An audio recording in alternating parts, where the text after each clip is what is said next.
Well. Thank you so much for joining us for today's edition of the Joy Sports Link here on Joy 99.7 FM and also live on YouTube, serving a global audience. We're glad to have you along the way as we all go into what will be an amazing weekend of sport all over. Well, it is the Africa Cup of Nations finals, and later today we will be having that much sought after game between Nigeria and Egypt. Of course, the conversation about third place games we're going to be having here again and again, and we'll be looking ahead to Senegal and Morocco, who are now the two most followed teams on the African continent for very obvious reasons for making it thus far.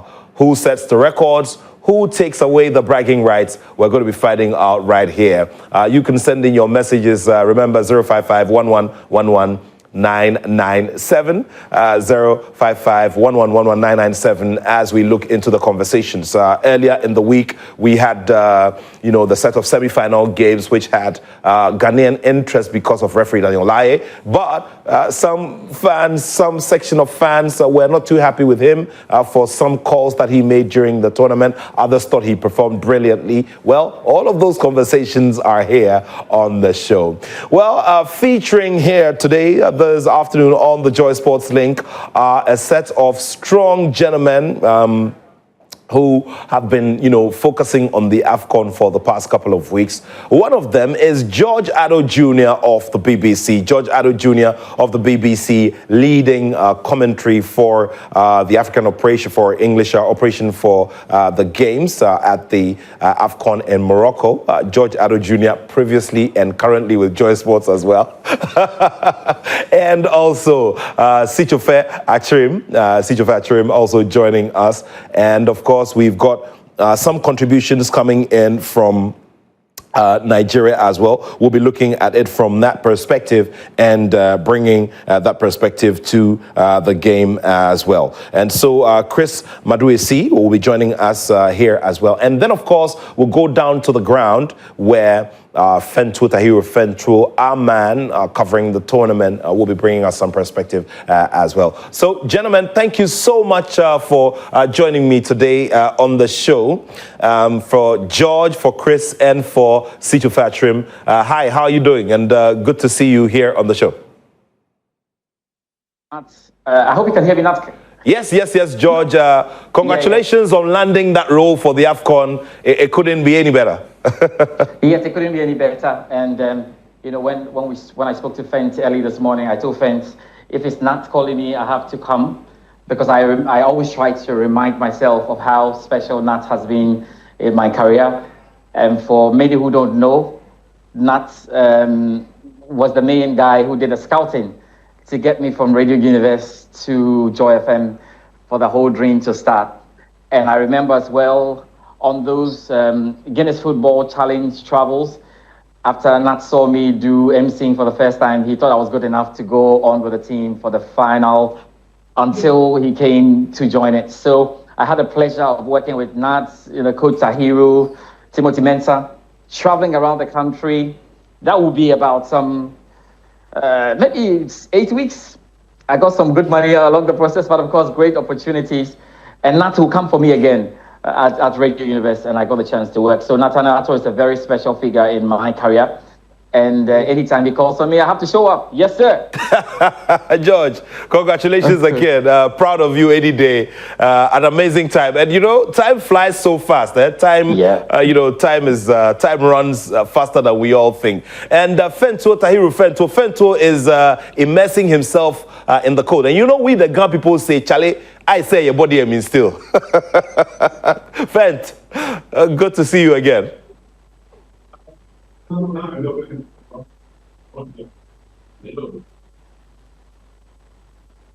Yeah, Fent, can you hear me?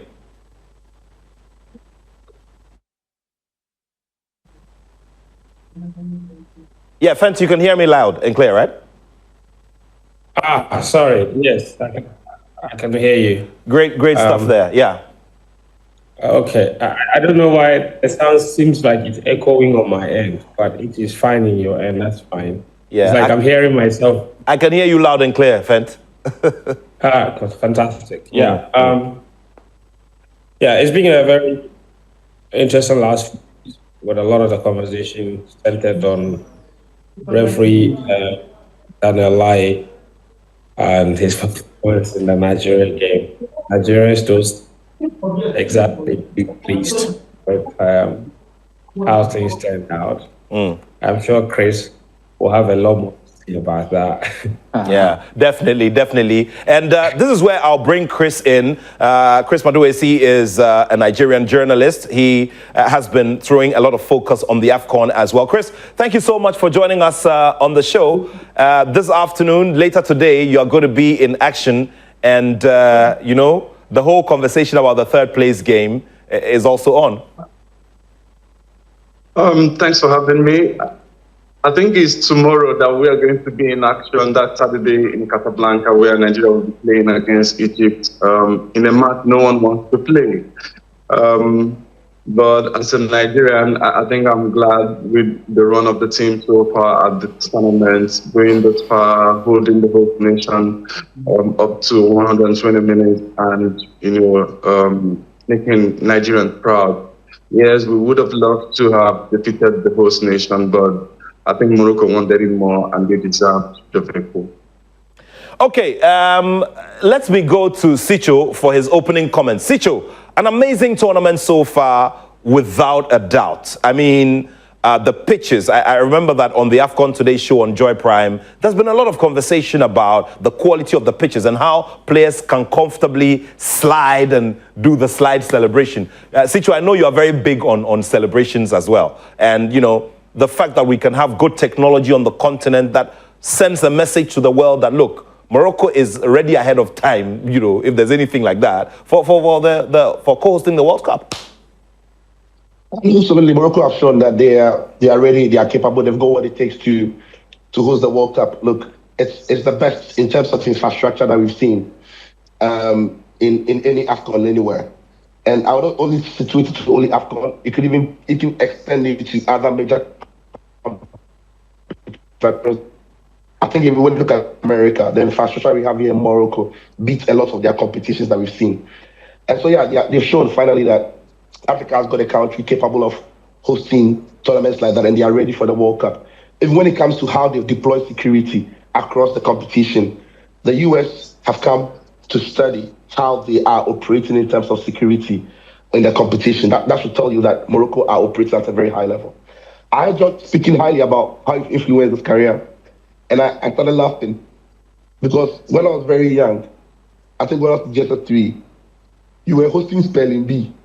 I came for Spelling Bee. I didn't necessarily progress that far, but I saw Nat and the way he was, you know, fluent, the way he spoke, the way he dressed and everything, and I always went on. Oh, it's true. That's why I used to drive some Jeep. That's true. Like that. Hey, Charlie. Today. But we'll talk about it later. Of course. Yeah, I just wanted to keep that one in. But back on Morocco, look, they've set a standard for every other African country that will be hosting the AFCON. And I must say that I am not jealous of the Eastern African bloc, Uganda, Tanzania, and Kenya, because they've got the work cut out for them. They've got to match and even better what Morocco have done. Bakande, it remains to be seen. All right, now let's throw the focus immediately on, just before we go to the third place game and then eventually the final, gentlemen. Let's now talk about that game. I mean, the reason why referee Daniel Lai seems to be trending, and I'll begin with you, Sicho. Look, was it such a big deal? Was it much ado about nothing? I was having a chat with someone who is neutral, not Ghanaian, not Nigerian, and he said, listen, why are the Nigerians blaming Daniel Lai for they had the opportunity before the penalty spot? They could have nailed it, and they lost it. What is it really? Are we being too hard on him? Are we giving him the right criticism? What is it? Tell me from your perspective. I think we need to introduce the nuance to this conversation. The nuance is Ghana-Nigerian football rivalry dates a long way back. And the moment you've got a Nigerian referee officiating a high-level game like a semi-final of the AFCON, there is a tendency for Nigerian football fans to feel like, that's not a choice we would have wanted. And that's not necessarily because they think the referee would straight away be against them, but there are football fans who would think that way, right? So we go into the game and there's already prejudice. People have already made their minds up about the referee. So whatever happens in the game, they're going to lean on it. Unless Lai was going to get every call 100% right, which is, in my opinion, impossible for any referee in any game, right? It's highly impossible. Here's the thing. There are calls that referees will make that are subjective calls. So you have an argument to say that should have gone the other way. The game should have continued. That shouldn't have been a card. It's a subjective call. It doesn't mean your choice is right. It doesn't make the referee's decision wrong. It's only a decision that we can have a conversation about. So all subjective calls from the referee was subjected to unnecessary scrutiny and the blame that the referee deliberately gave it. So I ask people, so what are those calls that you think that the referee made that went against Nigeria big time? So they told me Calvin Bassey. And I'm like, okay, now let's analyze it and take away the referee. First of all, Brahim Diaz grabbed the shirt of Calvin Bassey. But Calvin Bassey is in control of the ball. He's not going down. He's still standing strong. If Calvin Bassey goes down, I think the referee gives the foul for Calvin Bassey. But Calvin Bassey is still in control of the ball. Unfortunately for Calvin Bassey, unintentionally, he flicks his left arm, I should say, and he catches the face of Brahim Diaz. The rules are clear. That is a foul and a yellow card for Calvin Bassey. Even if the referee was going to give a foul for the pull on Calvin Bassey, and Calvin Bassey still flicked the arm and he caught the face of Brahim Diaz, it's still an offense the rule has clamped down on. So people make that excuse like, let's go into the detail.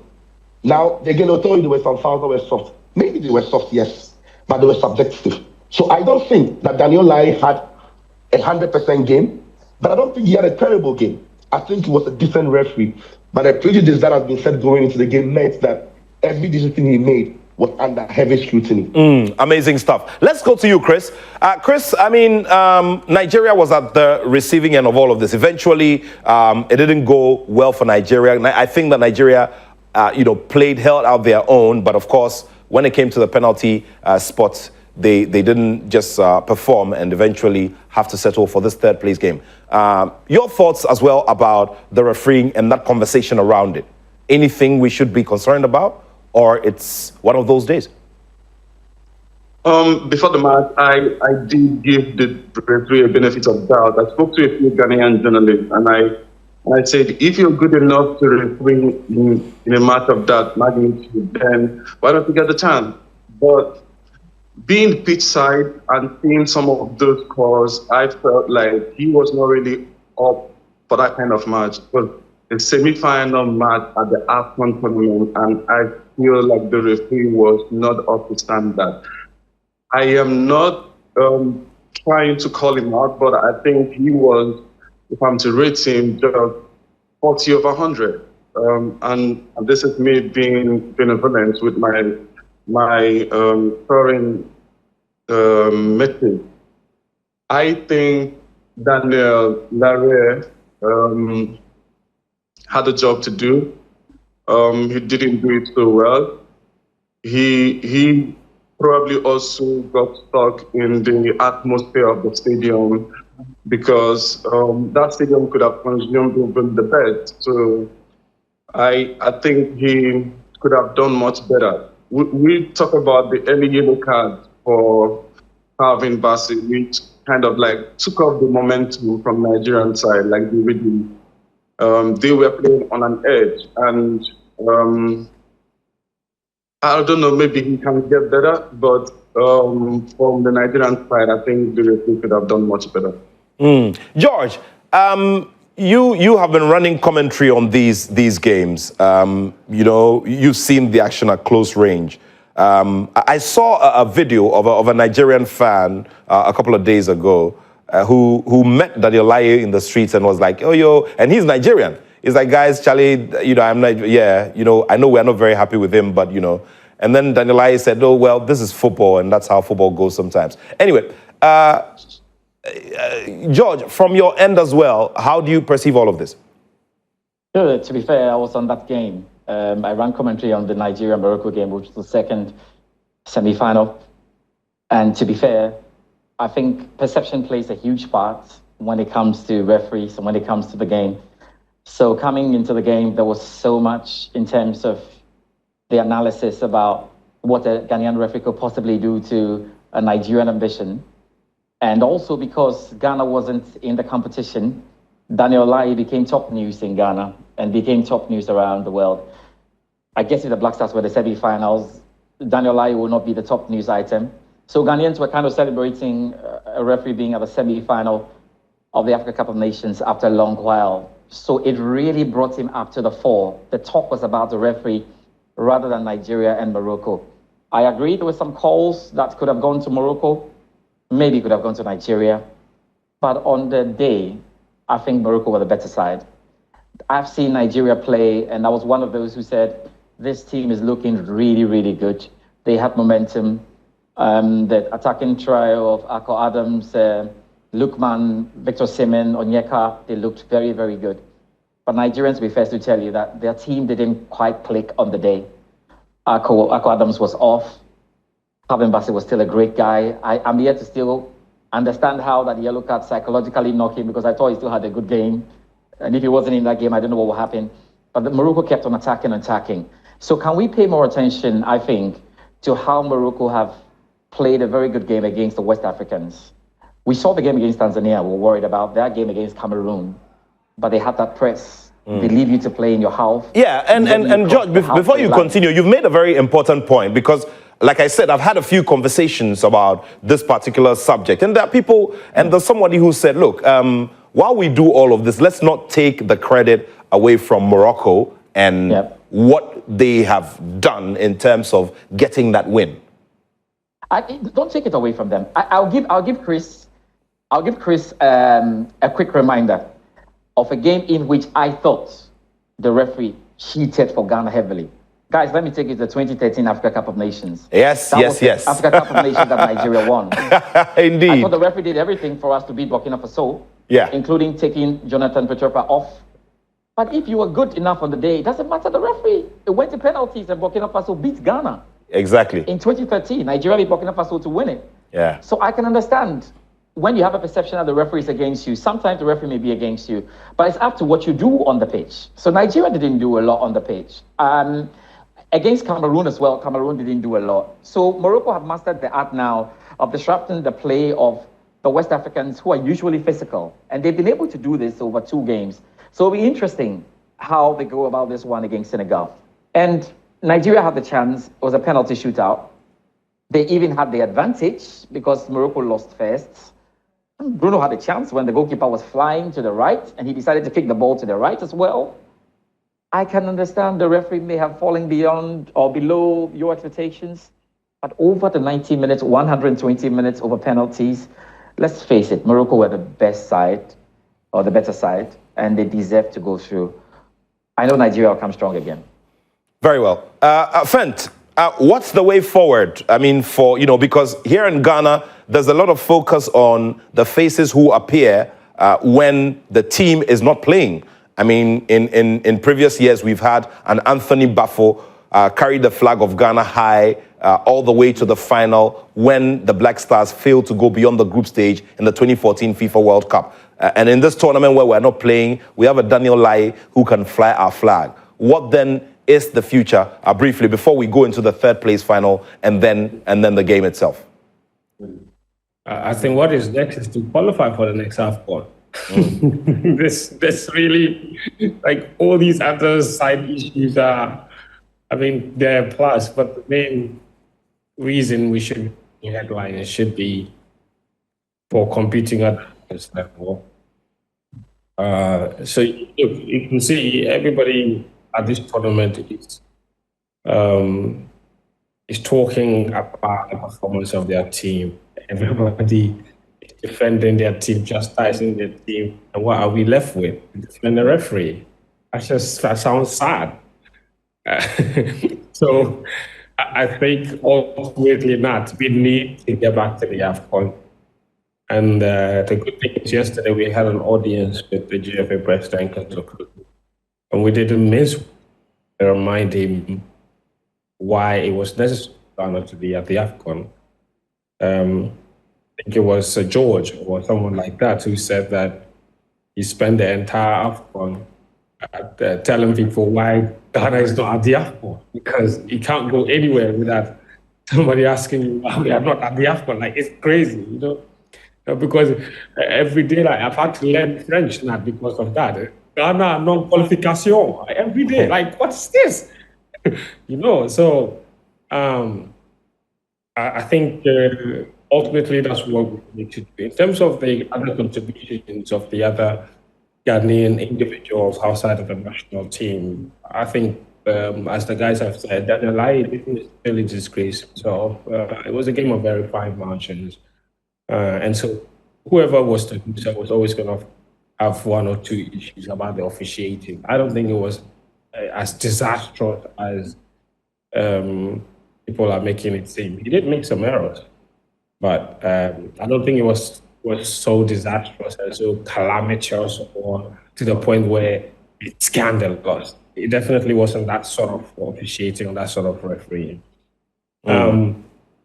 I think for Tony Balfour, obviously, as you know, he's left that particular space, but we have other people that are, quite a number of Ghanaians that are working at CAF. Julian Bewa is doing a really good job with the media coordination and what have you. So you mentioned George flying the flag of Ghana high. George and Sichum, both of them also appeared doing a really good job raising the flag of Ghana in commentary position. We've got people in legal departments and media coordination. Sani Dara is media officer at Tangier. Now he's moved to Casablanca. He's done a really good job. You have Kofi Adai has been here coordinating a lot of media activities as well. So there is no shortage of Ghanaians at the highest stage of football organization here in Africa. And I think we've seen their excellence displayed all around and their footprint all around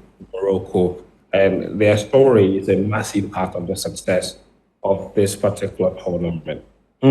Amazing stuff. If you just joined us, we're live here on the Joy Sports Link on Joy 99.7 FM. And of course, we're bringing you this show from the heart of Accra with focus on different parts of the African continent, especially in Morocco, where we have most of our contributors to the show. So George Attoh Junior of the BBC and of Joy Sports also there as a lead commentator for the key games as well. Fento Tahiru Fento, Joy Sports editor and our tournament correspondent and anchor.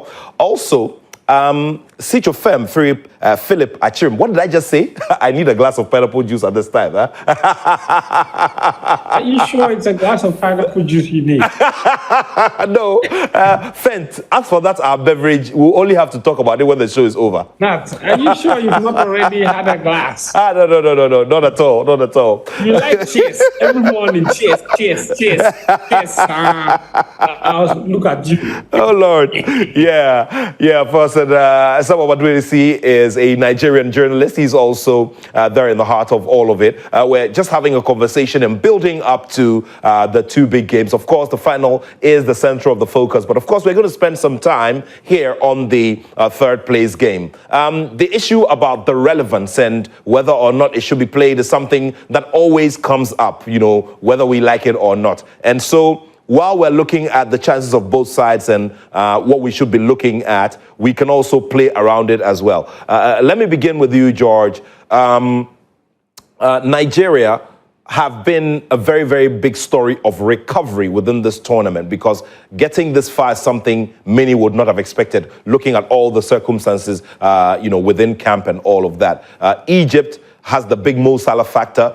Mo Salah, in as much as possible, we're all thinking this is his final AFCON, just couldn't lift this very key trophy for the nation. But this is a very important game, which also has bearings on what will be happening next year. George? Yeah, that's really true. I have a funny feeling that Sadio Mane will be called back to play the next Africa Cup of Nations, because it's only next year, 2027. The next Africa Cup of Nations will be 2028. If Salah is looking for the AFCON, he will give himself a chance in 2027 and 2028.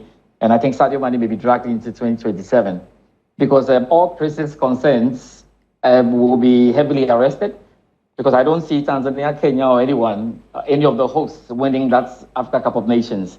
So 2027 is open, unless my brothers from Tanzania can surprise me.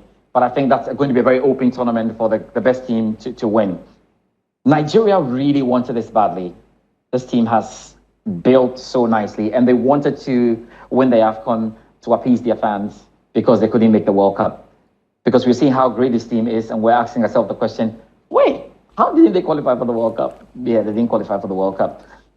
So if you look at their trajectory in 2019, they lost in the semi-final to Algeria. In 2021, it wasn't good. I think they went out in round 16 against Tunisia. In 2023, they were in the final against Ivory Coast. And so they were hoping to come back and try and win it. Nigeria also have the record of playing the most finals and losing, alongside Ghana, 5 of them. So they needed and wanted to show up. I don't know if they still have the passion to go and deliver this game. I don't know how interested they will be in this game.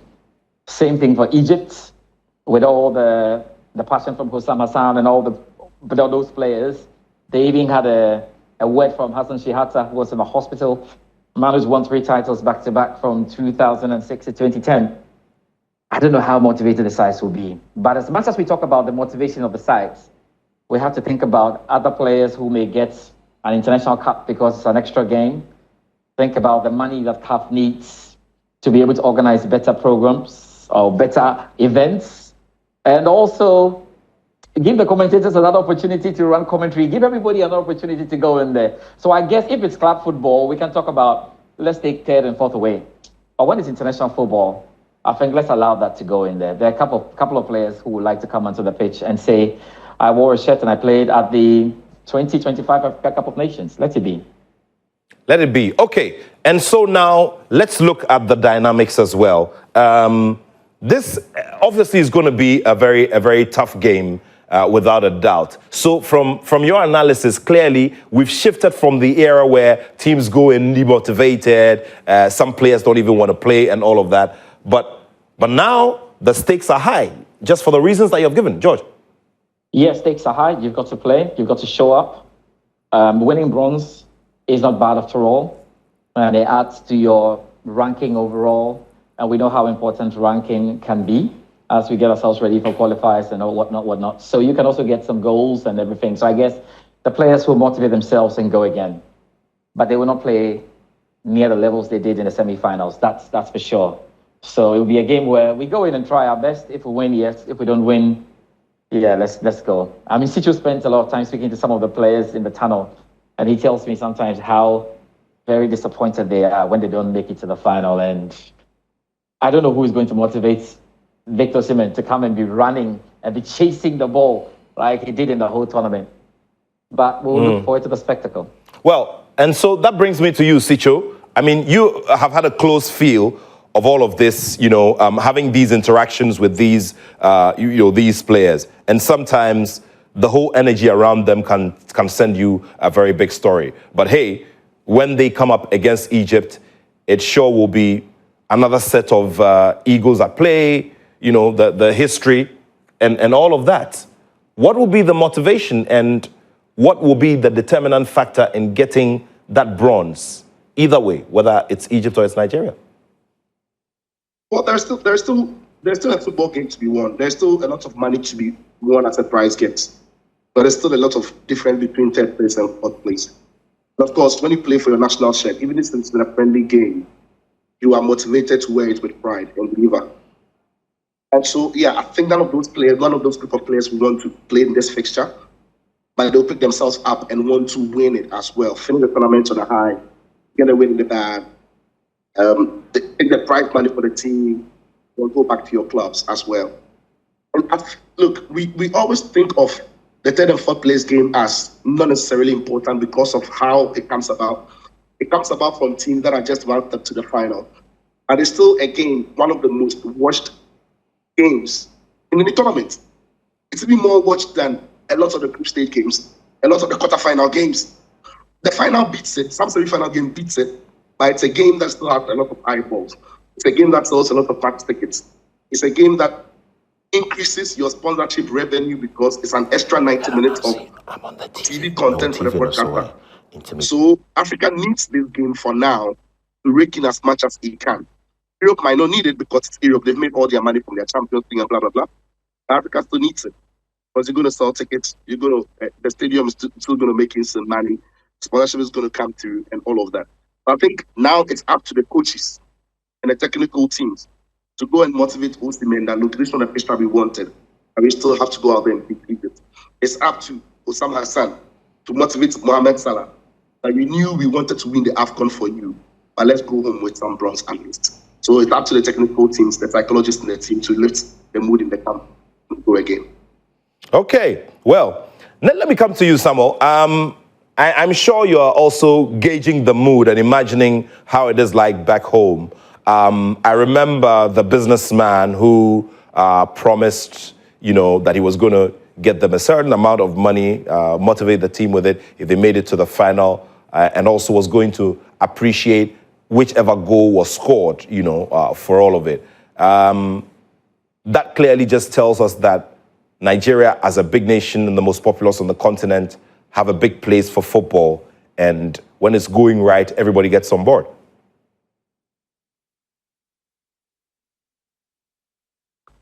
Yes. The businessman did actually reward the team despite the fact that they didn't get to the final of the AFCON tournament. I think he rewarded the team with about $500,000 US. Yeah, I do agree with what everyone has said so far. It's good to have the third place match, but at the same time, I don't really think it is relevant. But it's good because some players who haven't played in the tournament will have a chance to play. But I should let you know that Victor Osimhen will not be playing today, from what I understand.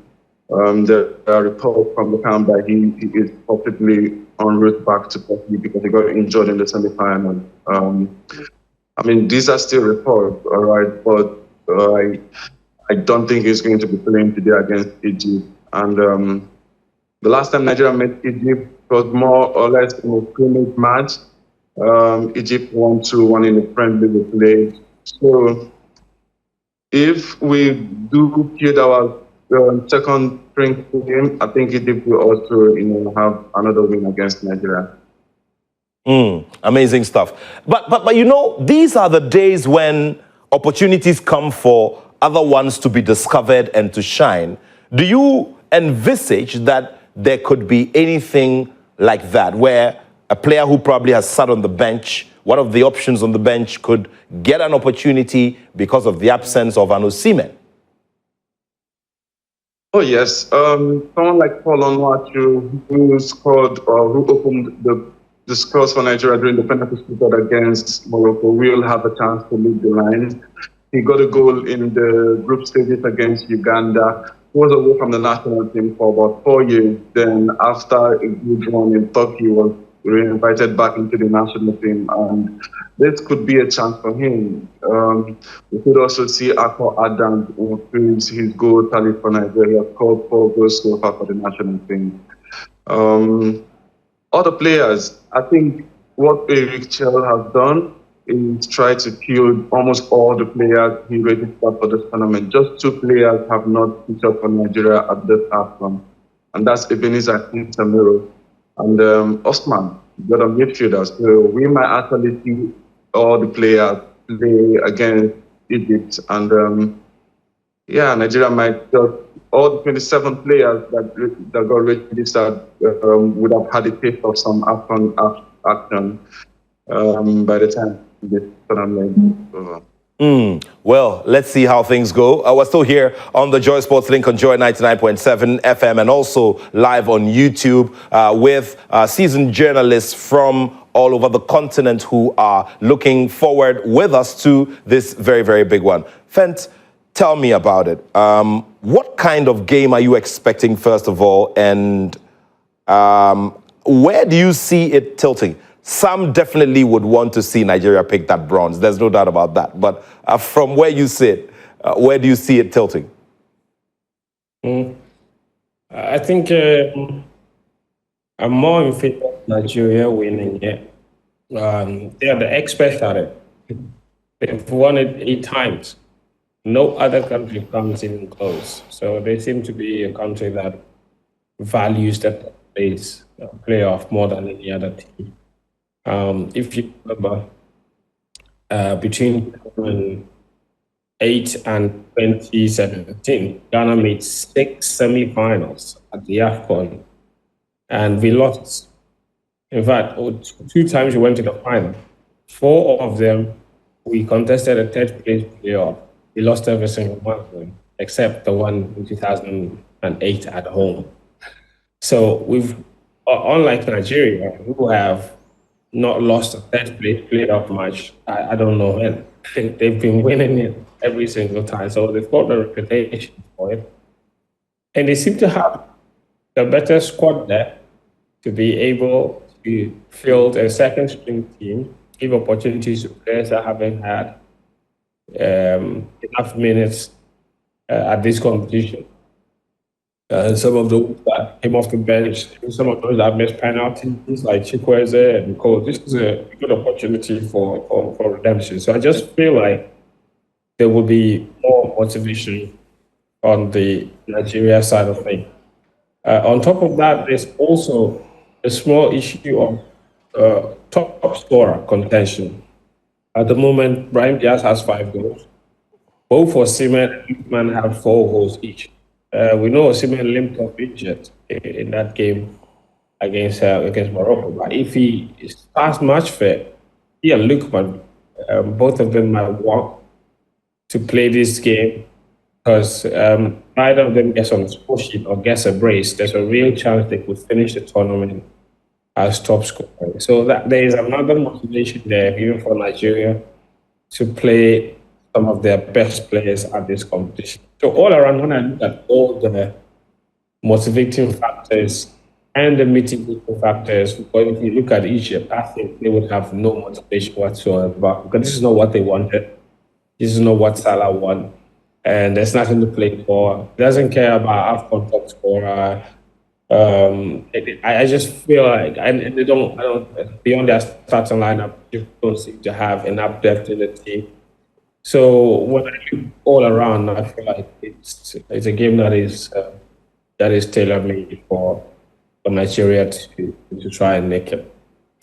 All right, I'll be sharing some messages with you shortly about, about who you feel should go. Fentu Tahiru Fentu thinks that this could be a Super Eagles day. Let's see how it goes. Will the Pharaohs live up to it, and will they do something different? Well, we'll live to see in a couple of hours, but you're still here on the Joy Sports link on Joy 99.7 FM. Now, before we get into the conversation about the final game, which is the big one in focus, Asisa Toshuala, who is 6-time African Women's Footballer of the Year, brought up a certain, point during the week, and she made mention of how Morocco seems to be now becoming the headquarters of African of African football. Now, let me just bring you the quote. Now, this is what she put on her X page. It says, the big question here is, with this whole CAF compensation to Morocco, when would it end? Awards, tournaments, and all. It's getting boring now. We need other African countries to step up. Everything concerning African football happens in Morocco, and it feels like it's the new headquarters. We can co-host with our neighbors if we are serious. Cameroon, Ghana, Benin, Togo are all next door. You can't tell me that 2 of these 5 neighboring countries can't co-host the AFCON. Well, these are her thoughts, and I don't know what you think. Let's begin with you quickly, Fent, before we go into the final game. I just think this been quite vocal on social media for the longest time. I like the confidence with which she boldly mentioned Nigeria, Togo, Benin, and Ghana.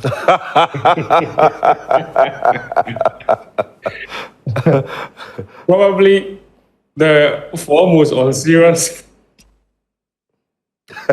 West African countries you can find. If I were at the time, I probably would have been maybe more picky in the options. So I probably would have said Senegal, Cote d'Ivoire, Nigeria, Ghana. No disrespect, Togo and Benin, but Ghana and Nigeria behave like there's no country between the two of us. So, but I think she does have a point beyond the countries combining to host. I think she does make a brilliant point about everything being in Morocco and how it's becoming monotonous and boring. And she's not just the only one that is thinking this. I think there's quite a number of people that have raised some of these issues. We all, I think, before anything, we all understand and fully appreciate why CAF is doing this and why Morocco is getting everything. Because there is no other African country at the moment that can compete with Morocco. I think that's just a fact. So it's not Morocco's fault that they have everything and CAF can rely on them. So it's just what it is. So we can't blame Morocco for this. But CAF does have a duty to rotate the competitions around. It's very important to have different sides of the continent experience of competition. And to be fair, I think when it comes to the AFCON itself, the last one was West Africa, and we had a completely amazing tournament. It was the best AFCON tournament that we've had in years. So that was held in West Africa. So I don't really see what the issue is at the moment. And then after that, before that, it was in Cameroon, and before that, Gabon and Equatorial Guinea. So it had been roaming around Central Africa, West Africa for a long time before it. In fact, Egypt only hosted in 2019 because they had to be, they had to be stopgap host after the original host pulled out. They weren't the ones that were supposed to host it. So if you're having an individual AFCON conversation, I don't think Oshola has a point, because as far as the AFCON itself is concerned, this is the first time it's taking place in North Africa, in Morocco, since 1988. So it's not like Morocco have been hosting AFCON and we just keep doing it there. Now, if you talk about other competitions, like the women's, which I suspect is what is in her mind when she put out that tweet, then I can get, because Morocco are going to host it this year for the third consecutive time. That just seems a bit too much for me. Okay. Good point there. Now, Sicho, tell me something. Yeah. Is it not just a case of Morocco looking into the future, projecting, planning, putting their house in order, infrastructure-wise and systems-wise, and making themselves available to take advantage of these opportunities, rather than, let's say, CAF rewarding them as the legend, the ladies football legend is saying? Yeah, it's a combination of both. One, Morocco have got the infrastructure and everything to host it. Secondly, there aren't many African countries that are interested in hosting the women's AFCON. Because in the end, you spend more on the competition that you make. So how many countries have gone there to tell CAF that, okay, we want to pay for this women's AFCON? How many countries went CAF decides that everybody knows that women's AFCON is there, but the truth is so many countries want to take it. So CAF is at times even pleading with Morocco to host them. And we've seen what FIFA have done with the U17, with Qatar. U17 is going to be played yearly. And Qatar is going to host for the next 5 years or so, because they've got an infrastructure in the Asfar Academy that can host the U17 in one place. So I think that the world is moving into a place where countries need to put in infrastructure, that is easy for the confederations to track them and then partner them. So for me, I think Morocco are only reaping the benefits of their long-term investment that they've done. And I give them all the credit for that. For me, I've never been a big fan of having more than one country hosting a tournament. Maybe if the World Cup now, because we are looking at over 40-something countries, so maybe it'll be too much on so many countries in the world. But Eastern African countries hosting one tournament. I've always wanted to have a tournament in one country so that when we come to Morocco, it's fully Moroccan culture, Moroccan food, and Moroccan vibe. When we go to Togo, fully Togo vibe. When we go to Ghana, it's fully Ghana vibe. But when we begin to mix it, there is Ghana, there is Nigeria, there is Senegal, there is Togo. I think it loses something about what traditionally the AFCON has always been about, where one country assimilates it.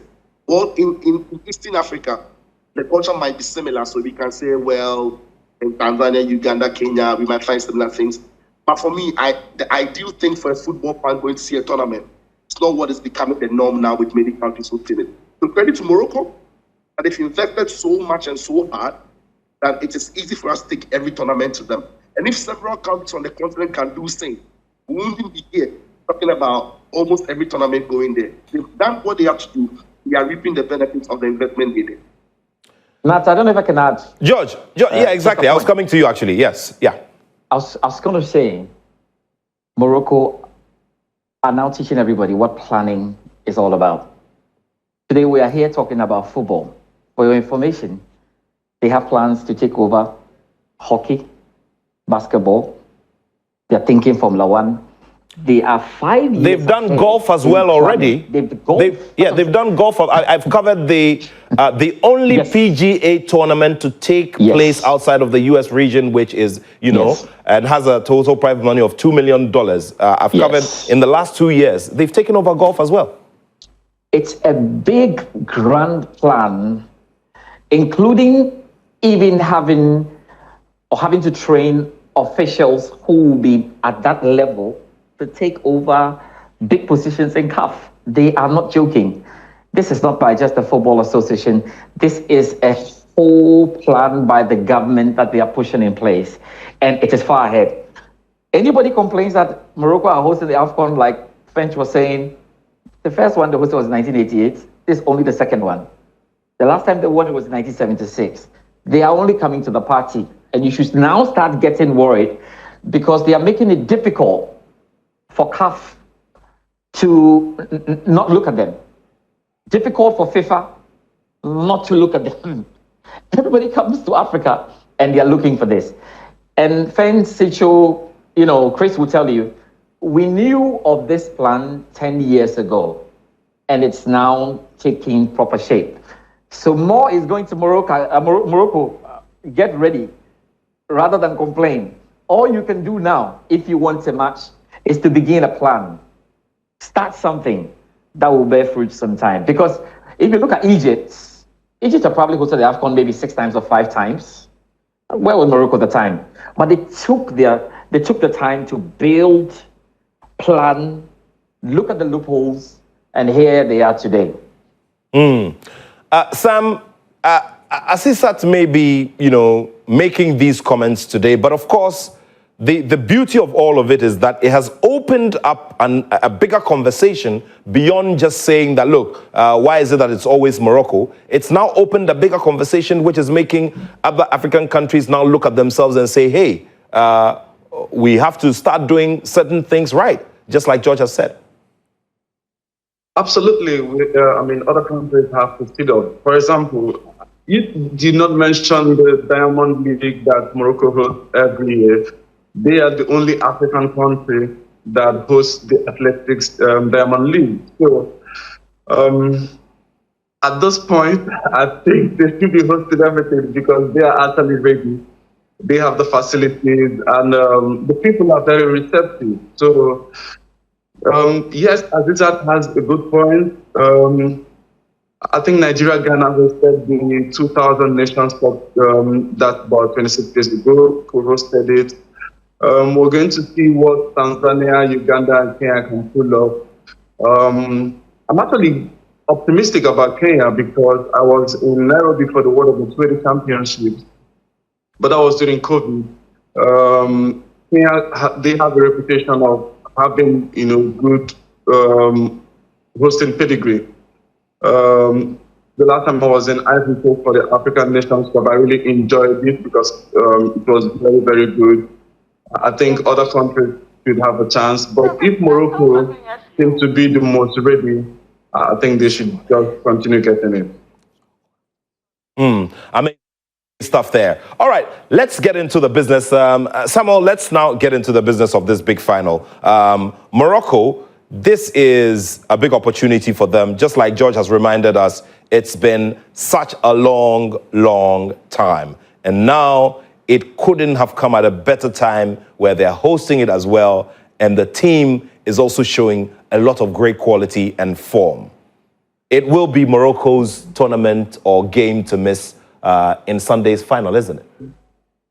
It is their game to lose. If you were in that stadium for the semi-final, you would understand that it was as if they were playing with 13 players on the pitch, because I have never seen a stadium bounce like that. And I was in Tokyo for the World Championships last year, and the whole tip was sold out. But I'm trying to say that I've been in stadiums that are very, very big, and I've seen fans, but I have never seen a thing like Prince Amoako Junior Stadium. Like, the fans were shouting from the goal even after 120 minutes. So I think Senegal are up for it. If Morocco turn up like they did against Nigeria, Senegal cannot stop them. Interesting thoughts right there. Let's now take your thoughts, Fen, to this for me will be a very, very tough and tight game with everything that Senegal has also recorded in the last couple of years, emerging as a force in these latter years of competition. What kind of final do you expect to see? And for you, where do you see it skewing? Vent. Yeah, I think fine margin will determine how this team goes, this competition, this final goes. Morocco have shown on one end that you don't always need to play pretty to do well. And what has happened, I think, over the tournament with Morocco is that I think they've gotten better as the competition has gone on. The early days, they seemed a bit too nervy. Even the opening victory against Comoros wasn't so convincing. Then the draw at Mali had many Moroccan fans who wanted their coach out. But then they recovered well. And if you look at how they are competing on, every single, especially from the knockout rounds onwards, Morocco have gotten incredibly difficult to beat, like really, really compact. And one of the things that makes them really strong is their defensive organization. They've conceded just one goal at this tournament, and that was in the group stages, and that 1-2 against Mali. If not, and you look at the performance against Cameroon, very assured performance, very dominant, deserved the victory. Against Nigeria, no doubt every Nigerian admits that Morocco were the better team. And that says something, because Nigeria were the top scorers in the competition coming into that particular game against Morocco. But they only had one shot on target, and that came in within the first 10 minutes when Lukman had a shot on target. The rest of the 110 minutes, Nigeria did not have a single shot on target. That is a massive statement, defensive, statement to the performance of their defense. When you look at the fact that, Nigeria has probably the most pleasant frontline in the entire competition, the most talented frontline set in the entire competition. Morocco managed to stop them, not just stop them from scoring, but stop them from getting any chances, from getting any openings. That's how they are. Like, stifle and the opposition and the energy which they mostly feed off from the fans. It's incredible, because right from minute one, they went at Nigeria and they put them under enormous pressure to the point where even when Nigeria had possession, couldn't find solutions in spaces, and they couldn't locate their forward man. Passing lanes were cut out. So it was a very organized performance from Morocco.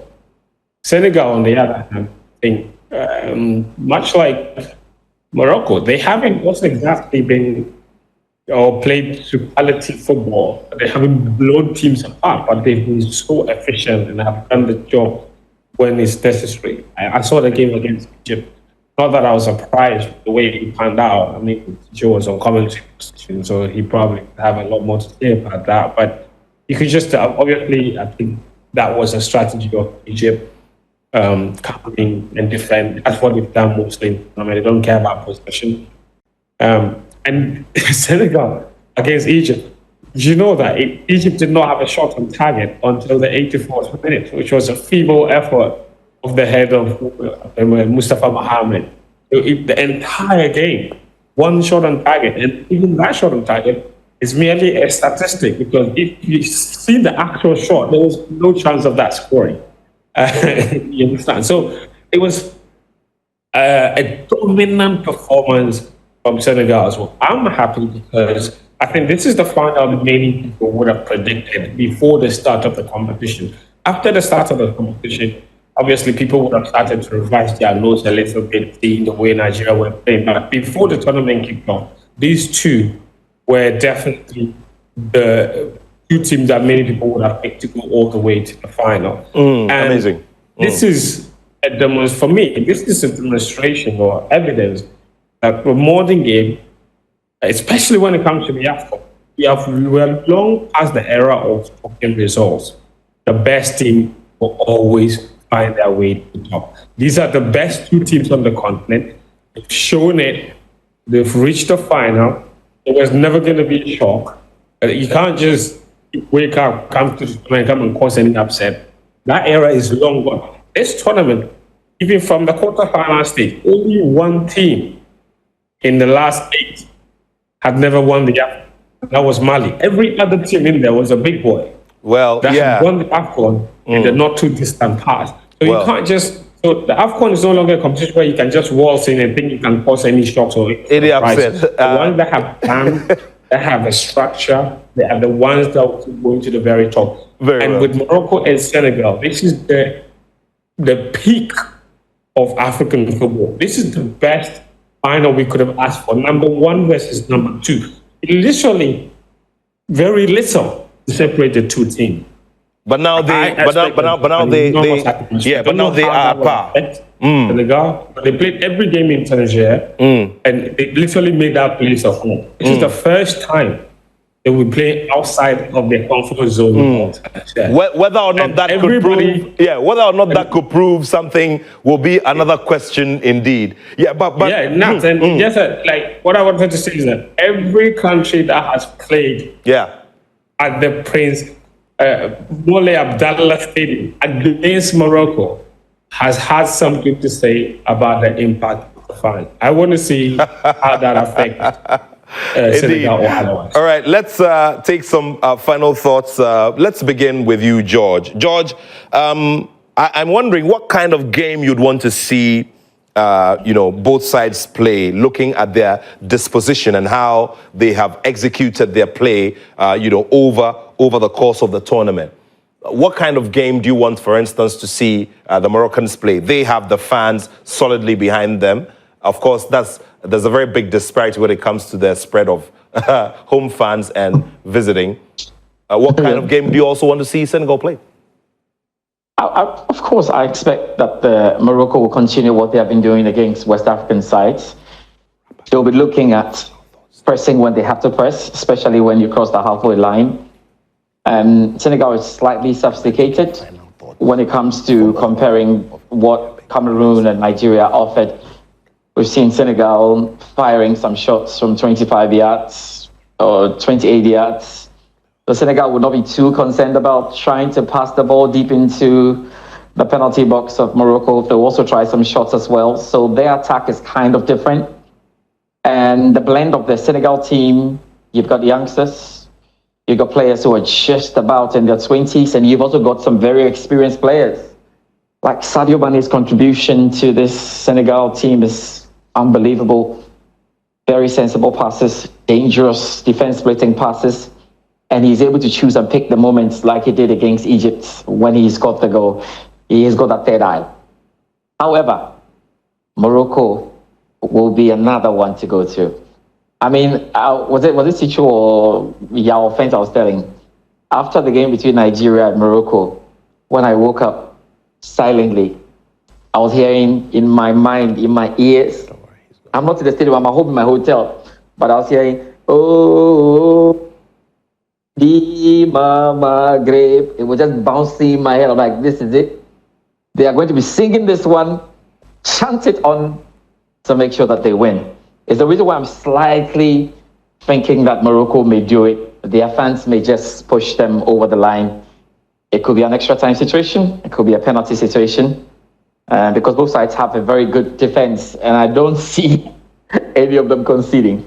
We may have to go to the lottery of a penalty shootout to do it. But Morocco have been praying for this dream, and it may just happen. But one thing that's they should be worried about, do you see the look on Sadio Mane's face after winning the game against Egypt?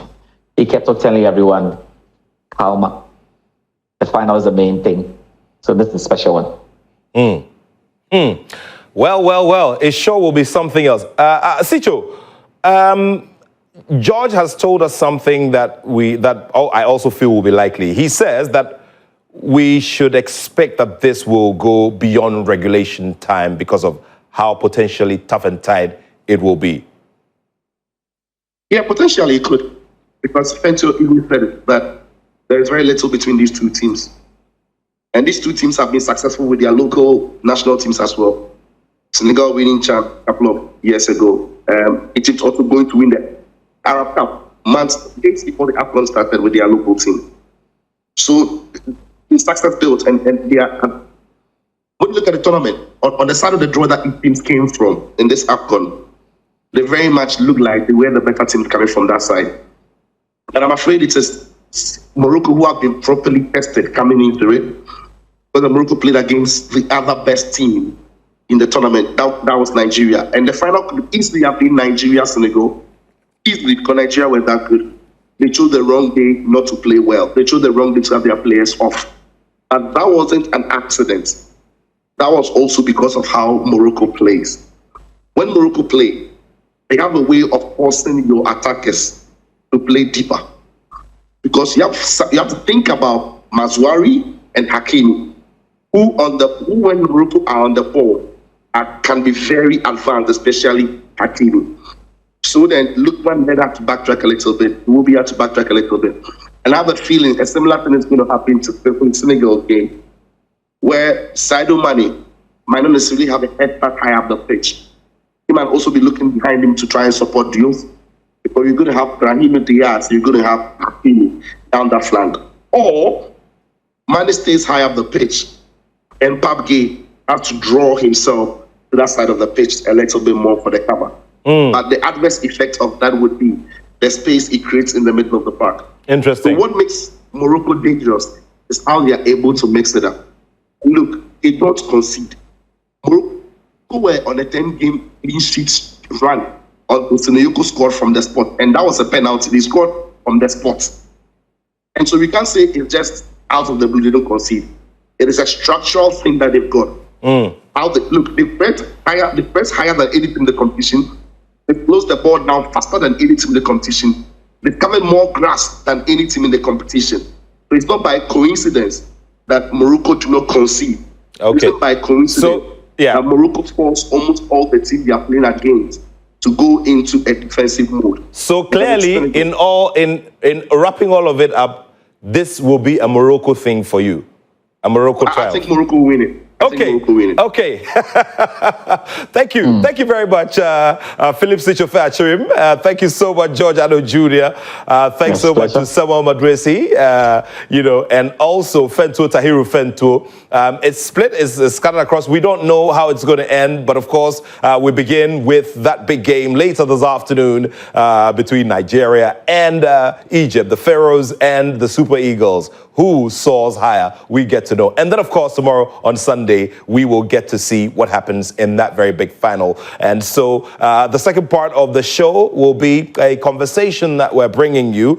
Recently, Lawrence Kweku Beidou had a conversation with one of the potential faces who who could just catch the attention of the technical team of the Black Stars ahead of the FIFA World Cup. Prince Amoako is a forward with Nordsjælland FC. You do know that the big relationship between Nordsjælland FC and Ghana, where technical minds and people within support services and the football value chain have been trained. And so this is another big potential star who could just emerge into our national teams. Lawrence Kwekubedu had a conversation with him. We'll bring you that conversation right about now. But just before we go into that conversation, I've got some key messages here to read to you. This one from Kofi Asma. Kofi Asma says, this is a Senegal win. The fans in Morocco are going to go home sad. Trust me, Nathaniel. Another one says, good afternoon, Nathaniel. Thank you for this exciting show and the great analysis from all of your top journalists. Now, I think that Morocco are going to do a host and win agenda just like it was from Cote d'Ivoire. Another one from Gladys Sefa. Gladys Sefa says, Nathaniel, good afternoon. Thank you very much for this amazing show. I think that Morocco have everything it takes to do a host and win agenda, just like in Cote d'Ivoire. And the next hosts will have to, follow suit in that regard. All right, thank you very much for all those messages. So we go to the second part of the show, which is that conversation with Prince Amoako. This is still Sports Today here on Joy 99.7 FM and live on YouTube. Prince, welcome. Thank you so much. How does it feel to be home? It feels good. It's always good to be back home, especially when the family's here. This is where it all started, so it's always amazing to be back here. I mean, away from pressure in a very brief period, how is resettling into the hotness of Ghana been? Oh, it's okay. I'm used to this, so it's nothing too different. So yeah, it's been okay for me. Let's get things started. Prince Amoako Junior. So many have seen already your name online, seen videos, but who is Prince Amoako Junior? Prince is like every other kid who wants to go out and do bigger things. But with me, mine was through football. I've always wanted to be a footballer since I was very, very young. And then I've worked, tried. Been denied a couple of times too. So yeah, it's just that I've been able to keep going, and I'm here where I am now, but there's still a lot more to achieve and a lot more to get done. I mean, that denial stage is maybe one place that everyone would have to one way or the other pass through or suffer, because even in my space I've also had the opportunity of being denied at some time. But where did it all start for you with regards to the football? It all started here in Amasaman, Siano Soccer Club, a club that my brother used to coach for. So it was like every other kid, roll into a team in your own area. So I played there for a while, and then I got scouted by Right to Dream. I went into the academy. I cried a couple of times, so I had to come back home and then be a little used to the game, I would say. Then I went back, but this time I got my scholarship in Right to Dream, and then I've been there for almost 8 years, learning, going through the process over and over again, and then at the right time, everything went well, and then I was again moved to Nordsjælland. We will come to, those Right to Dream moments, Nordsjælland moments. But I know a few, as young as they are.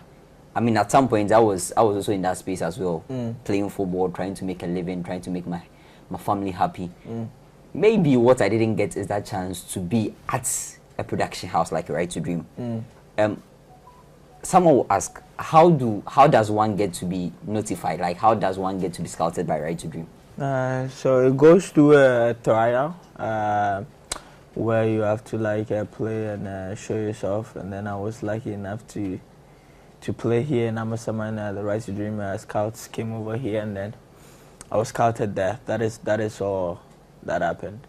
I know at Right to Dream, look, so many Ghanaians who have played the game, enjoyed the game, passing through Right to Dream. Derek Boateng, Fatal Dauda, Michael Essien. At some point, we even had Masoud Didi Dramani all in the game. Who saw you at that point?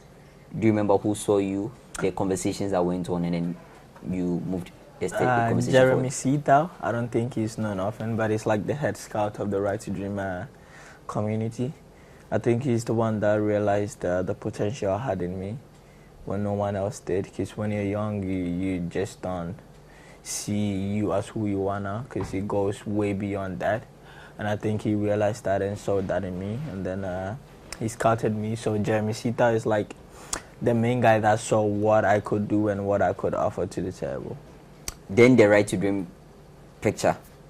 I remember the first time I chanced on you was through a post by, I think, Vinyl. I got so interested. I wanted to know why Vinyl is projecting someone like you, because Vinyl is someone I followed from afar, liked his work so much. How did life at Right to Dream become for you, and how did you adjust to it? I mean, it's not easy, you know, being young and moving away from the family. It's very tough, you know, but if you're a person that wants to go out and achieve greater things, it comes with this kind of sacrifices as well, like leaving your loved ones at a point where you have to focus on yourself, just for you, and then go out there and do it. But in Right to Dream, it was challenging, you know. Everyone is good there, because being scouted by the best academy and the best players from each and every country, it's just the competition is way higher. And then it was tough, because you think you're good, but someone is equally good as well. But I've always believed in myself. I've always trusted my abilities, and I think that made things quite easy in Right to Dream. I followed the process. You know, I like to learn, like to ask questions, and then I think that's what has helped me throughout where I am right now. And then I'll keep doing that. But life in Right to Dream was not the easiest, but it was also very easy, because you could find a way to make it easy. And those ways are asking questions, you know, willing to learn, adapting to the place, and then, yeah, that's how it just came out. If I look at Right to Dream, and if I take someone like Mohamed Kudus, for instance, who has been there and done it, I look at Kudus and I see the crop of players he played with at Right to Dream. Talk of Kamaldeen Suleimana, maybe some years ahead of Ernest Nyama, Ibrahim Sadiq. Who were your mates or people in the age group around this, the Right to Dream period, the same time you were there? I'm from the 07 group, and the 07 group is, I think there are people that you've actually not heard of. Some chose the school pathway, which is also a thing in Right to Dream. But in my generation, it's just, I think I'm the one that has been able to like step up a little bit. But with the 07s, there are some goalkeepers, Roxin. We were in a lot in the 07 group. It was just a few people from the 07. So most of them are in the school pathway, but the people in the football are, I don't know, the likes of Roxin, a very good friend of mine, so Israel, and I'm in Malmo right now. So it was just a little that came out of it, but those are the people I kind of played with. I think you make mention of something that not many are aware, and some would want to know. At what point does one differentiate the school pathway from making the professional life? Like, how does it feel, or what motivates that decision? I think it comes from your own self, because you gotta know where you wanna go, and if you're very young and you're coming into the Right to Dream community, it's just one thing that is ahead of you. Oh, it's either I want to go to school or I want to play. And then with mine, it was a little difficult, because I was doing pretty good in both spaces. So I got told by some of the school people that, oh, this pathway is good for you, that pathway is good for you. And I got some advices from the coaches as well that, oh, you're doing pretty good at football. So it got to a time where it was a little difficult for me to make a decision. And like I've always done, everything I have that is bothering me, I talk to my family about it. And then at the end of the day, we come to a conclusion, and the conclusion was to go through the football. But I don't think it's like, you know when you want to play football and you know when you want to go to school. But I think the only difficult decision is when it comes to a point where you're kind of like, you have good chances in both areas. So I think it's not really difficult for other people because they know, okay, I'm just going to football, and others know I'm just going to school. It's just difficult for those ones that have like a bigger chance in both areas. So it was that with me. And then, like I said, I spoke to my family about it, and then we made a decision, and then I chose the football. The parents bits, or the family bits, if I should put it that way. Not everyone is in support of leaving behind school and then like wanting to become a footballer or trying to delve into sports. How was it received by the family growing up, knowing your interests? How well were the family behind you as it went on? They were pretty supportive. But that was like very later in the conversation. My dad used to have a problem with me going to football because my education was dropping a little bit, you know, because it always became about football. And then it got to a time my dad asked me to actually start playing, and I did. But then my older brother that knows the love and the thing that you get from football, he kind of convinced my dad, which I don't know, I think he's pretty convinced now. But with the early stages he had a problem with it, but he did the convincing most of the time. And then I started playing, and then 6 months after the convincing and everything, I was with the Rise to Dream and everything, and that's where they came in. And then he had a clear vision that, okay, that is actually gonna happen. So he just tried to stay supportive as possible, and then I think they've done that pretty good with now. So yeah, for someone who had opportunity at Right to Dream, one thing I always associate Right to Dream with has to be, and for the right reasons, has to be the Gothia Cup. I think it was the first moment of interest I got as far as the academy is concerned. How was it for you playing in that competition, and what, as a young footballer, what does that opportunity mean for you?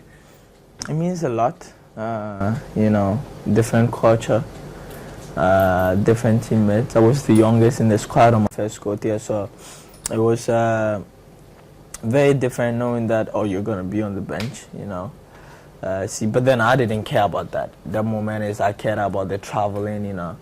I cared more about how the environment was. You get to meet different people. But it's nice to get to see all these things, you know, get to experience the life of going into the verge of becoming a professional footballer. So I think that's a very good exposure for. It was a very good exposure for me. I got to see a lot more to myself than I thought I was.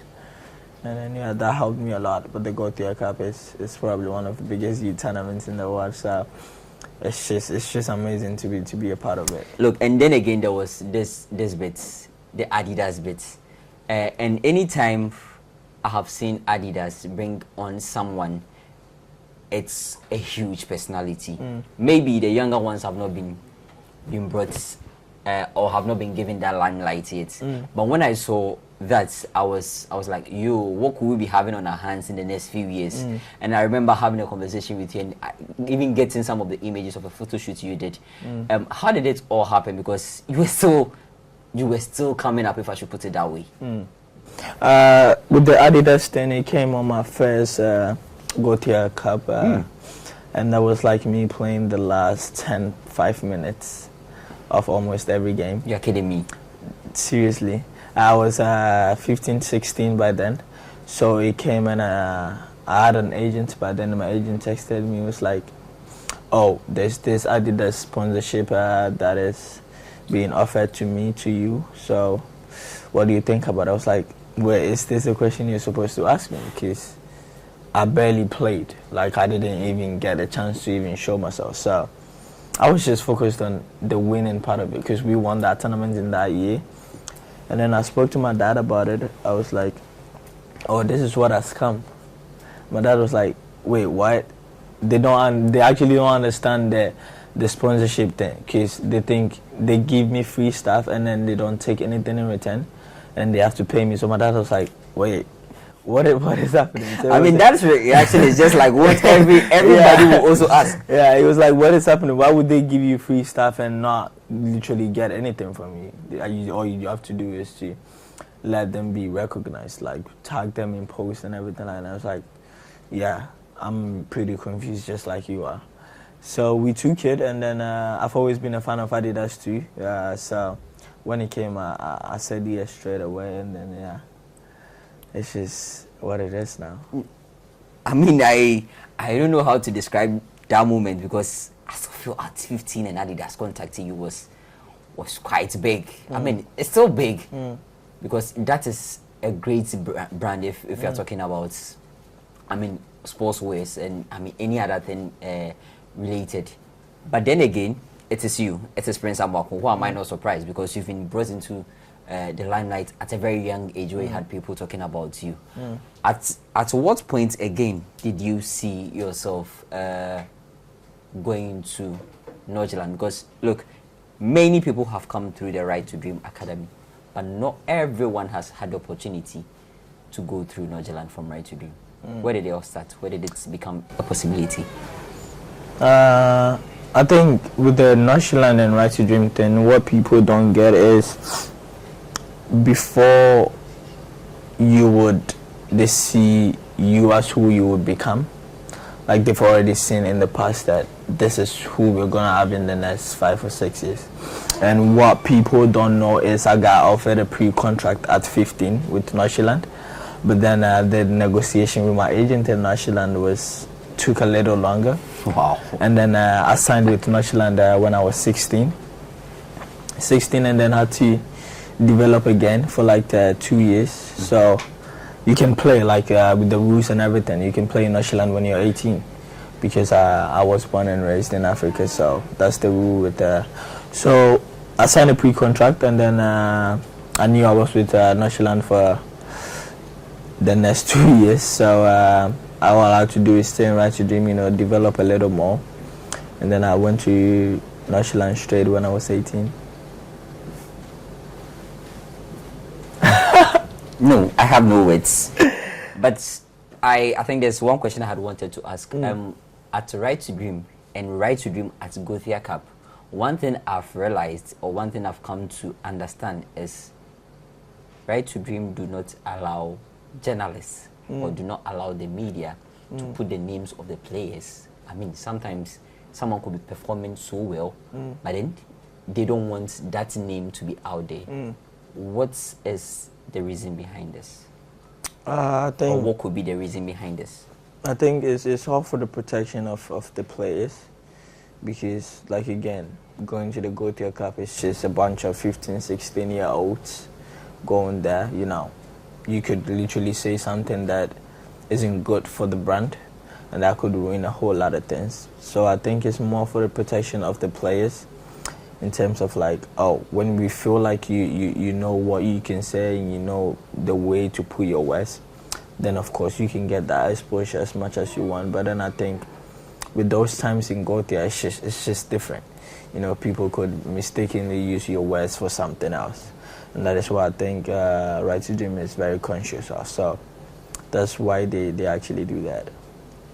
Then the Denmark career, I like it so much because it then gives you a higher notch of limelight compared to Right to Dream, right?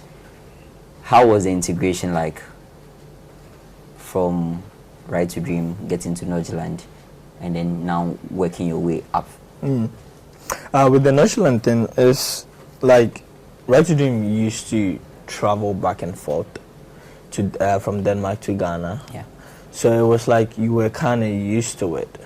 But then I got integrated into the first team when I was 17. So I started training with the first team and playing some reserve matches with them because I couldn't play official matches. So I kind of knew the environment. I got used to the environment because I knew in the next year or two this is where I was going to be. I already knew that. So I tried to learn as much as possible. They do different things like the plays and everything. Style of play and everything. So I had to learn a lot with that one, and then you get used to it because you're already there, so you know the kind of environment you're in, and then you just have to keep on learning and everything else. So that is how it's much easier for us to kind of like coordinate when we get into the national team. Then let's go to the professional career itself. At what point did you find out you were going to make your official debut for Nordsjælland? And who were, I mean, let's take the points you got to know first, then we take it from there. I actually didn't know, because the first 6 months of my professional career I was injured. I had surgery, and then pre-season, and I think through the pre-season is when I knew, okay, it's actually happened, because I came back fit, I came back training and playing official matches and all of that. And then our first match against Federicia, my coach pulled me to the side and was like, oh, you're gonna start this game.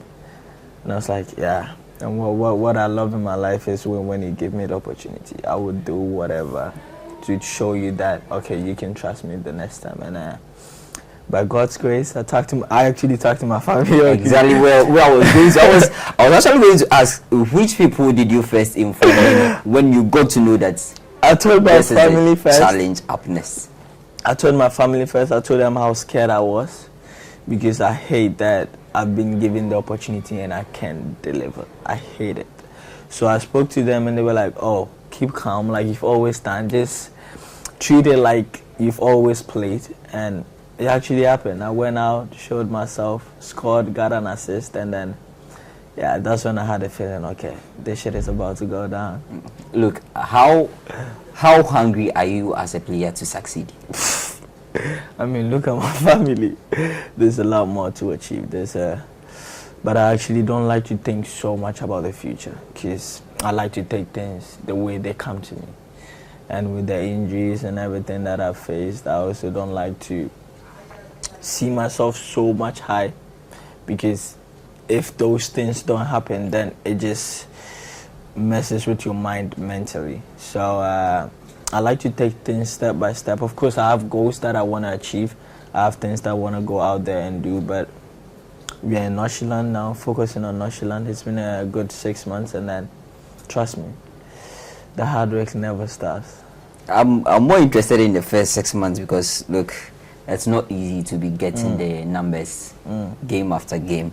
And sometimes I sit back and go through your profile, I'm like, how is this even real? You are only getting started, but how are you able to get into this momentum and then maybe, just maybe, carry the weight of a team behind you together with the help of your teammates? How are you able to do this? Like I said, I love to learn. I love to read the environment, because it's actually the most important thing. What people don't get is the environment you are around is what actually makes you. And then with Nordsjælland, it was very demanding. There's a lot of pressure, but I also love the pressure that it comes with, because I know what I can deliver when it comes down to be doing things through football. And then, yeah, I've had some conversations with my coach about how much I am important to the team. And then I knew, okay, why not? Why can't I be a leader at 18? Why can't I help the team win games at 18? And that was what I asked myself most of the time, because it got to a time it wasn't just about fitting in and playing good. It got to a time it was about, okay, you actually have to win this game for the team. And then that's the kind of pressure I put on myself, because I love when I'm being pressured, because I perform mostly well under pressure. And then these are the questions I ask myself, because I want to help my team win games. I want to be blamed if the team doesn't win. And then I just love to help, and I think that's the kind of mindset that I go up with, because it just helps me. It's just my way. I'm not saying it's the best, but it's just my way, and I think I feel good with that. I mean, it's almost as if you're reading my mind, because talking about responsibility, that was actually going to be my next question. They say this modern players, or this age crop of players, are more like crybabies, quick to go on social media. One thing I've picked from your career at Nordsjælland was, I think, a cup game against Midland. Out of nowhere, I get a notification that you've been sent off. Next thing I see, you're on social media you take the blame, you let the team down. Yo, bro, what's going on? Like I said, I love the pressure, and I know how much it means to the people and the team and the people that come and watch you, pay to come and watch you. So I know when I let my team down. I know when I have to take the blame. I know because the game was a whole different game. And I knew so much that the comeback was one, but then the red card just messed up everything. So I had to take it, I had to step up, be the man I really was, apologize to my teammates, apologize to the fans, and then that makes me feel good because I know, okay, I've done something wrong, so I have to kind of own up to it instead of just staying in and just worrying about myself, whatever myself. So, yeah. First few months at Nordsjælland, how would you rate it out of a 10, and why would you rate it as such? I'd say a 6. 6 because I could do even more, but also not too hard on myself because it's just the first 6 months of my professional career. Everyone would aim to do greater things, but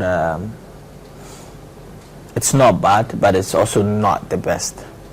So yeah, there's a lot more to give, there's a lot more to achieve, and there's a lot more things to win in the next few years. Stephen Akwa, Caleb Junchi, these two are your mates. I think there's one more, Isaka. Yeah. How helpful, and then how well have you blended with them? I mean, I single them out because they are also Ghanaians and they are also at the club.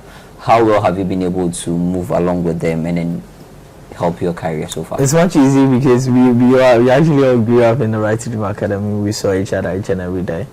So it's just much easier to connect with them, you know, have some good time together, have team breakfast together, and just talk about life because we live there and we know how the environment and how much it means to these people about football. Because one day you got criticized and the next you're on top of the world. So it's just that you talk to them, get to know each other's minds. I spoke a lot about Caleb with the national team too, how it was and everything, because that's where I want to see myself in the next coming months. So it's just good to know that someone has been there, ask questions, ask how is it like to be around these people. So yeah, we talk a lot, have fun a lot, and then just advise each other. You're pushing me to go into the national team topic at a very young age, but I am young. I'll take my time to do it. How is the relationship with Caleb? How big of a star is Caleb?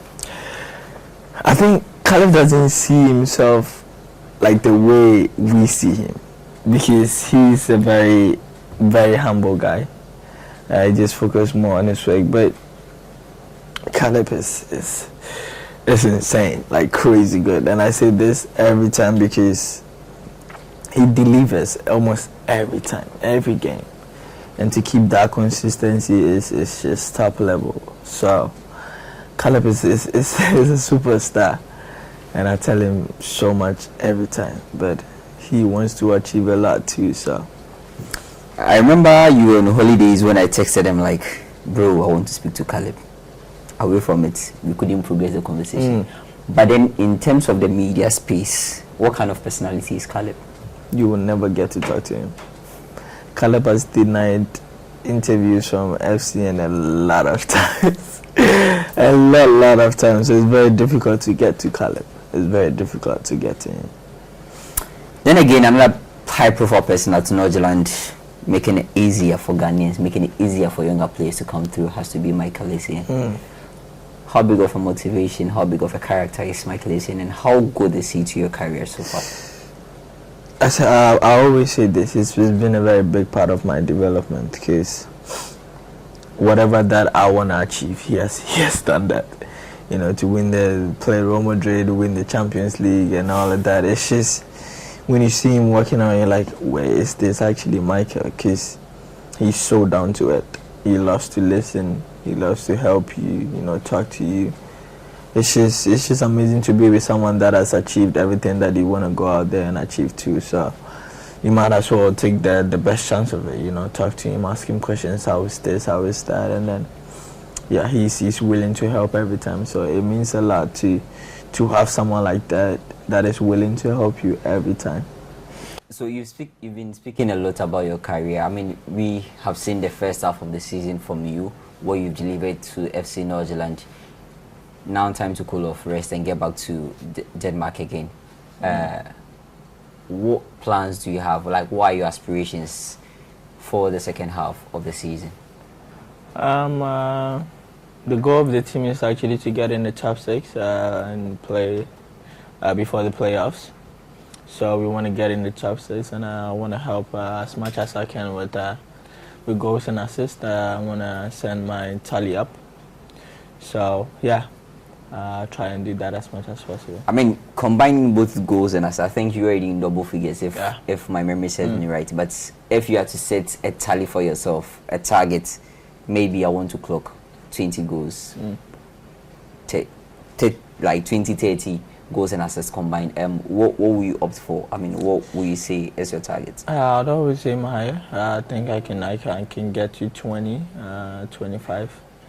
But again, that's not what we can focus on right now. Of course, I want to achieve that, but my mind is always on the next game and the next training. So, yeah, we see where that takes us. What would you say at the end of the season? What would you say needs to happen for you to say, I've had a successful season in my first professional career? I wanted the team to get in the top 6. I want to have a good feeling about myself that okay, I actually did quite good. And then yeah, everything else we'll just see where that takes us.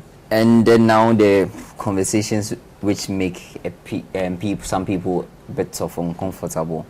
You are young, very young, but then we've seen people climb stages that are bigger at a very young age. The national team. You happen to be very close with Caleb. What has he told you about playing the national team, and what are your thoughts, or you reflect and look at it and feel I need to be there? What has been the message of this? Well, we've had conversations about the national team, but it's never been about what's on the inside of it. But on the outside, from what I see, the national team is always good to play in, you know, because you're representing your country, you're representing the very place that made you. So for me, it's always a big deal to play in the national team and to be called up for it. So yeah, it would just mean the world to me, and it would just elevate my confidence and everything else on a higher level, and then everything else would just align. But right now, to play in the national team is a very big trick for me. Look, it's early days, but still not early days. World Cup is some months away. With the way you are moving, the numbers you are racking up, the performances you are showing to Ghanaians, do you feel if you step on the pedal a bit harder, it could be a touching space for you? It would mean the world to me. But like I said, I want to achieve greater things. You know, I want to score more goals. I want to make more assists. And if I was to make the World Cup squad, it would just be a whole different thing. But like I said, I'm focusing on now, doing my best now. If I don't get caught up for it, it's not the end of the world. The chance will always be there.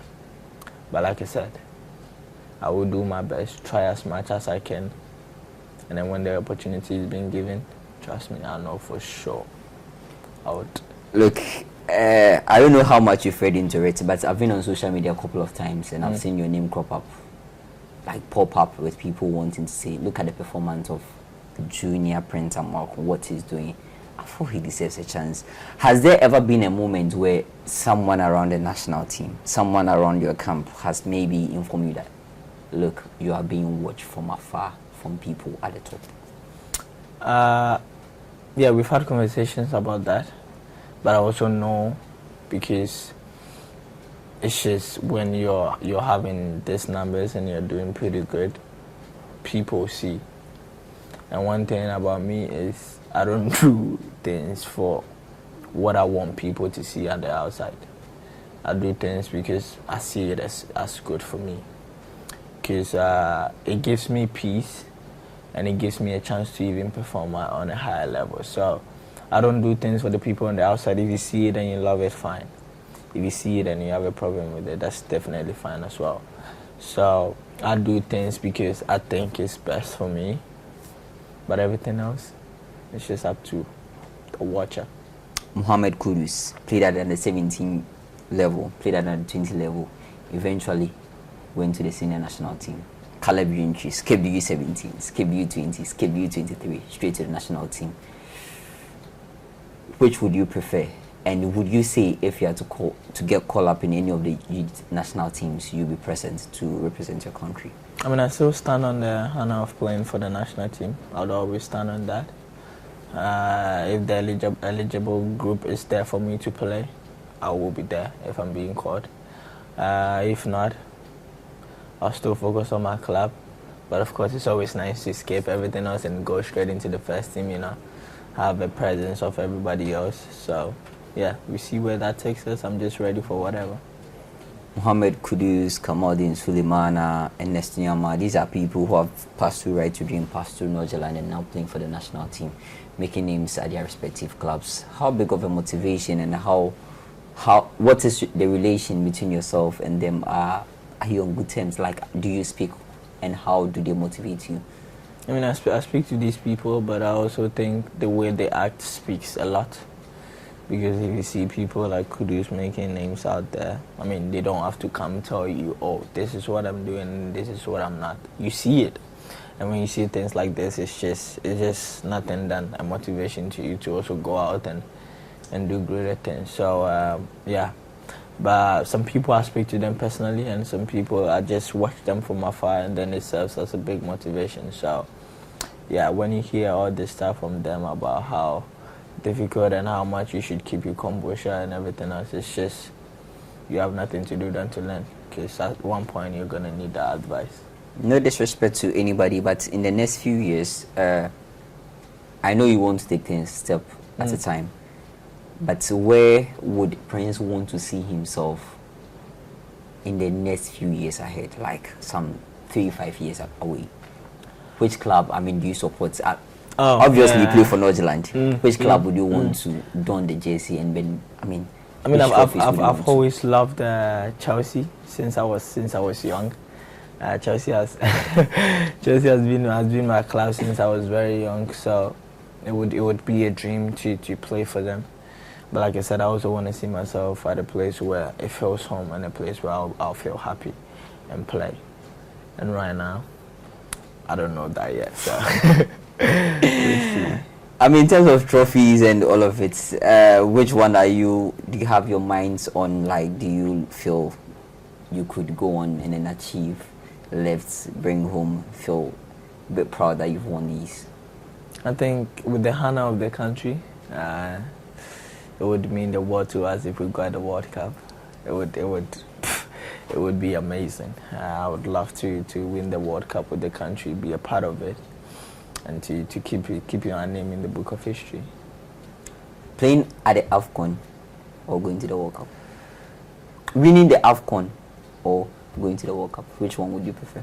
Winning the AFCON. I mean, I want to win the World Cup, so going to the World Cup is the higher chance of winning the World Cup, isn't it? So, yeah. You are being diplomatic with your answers, but then I like it also.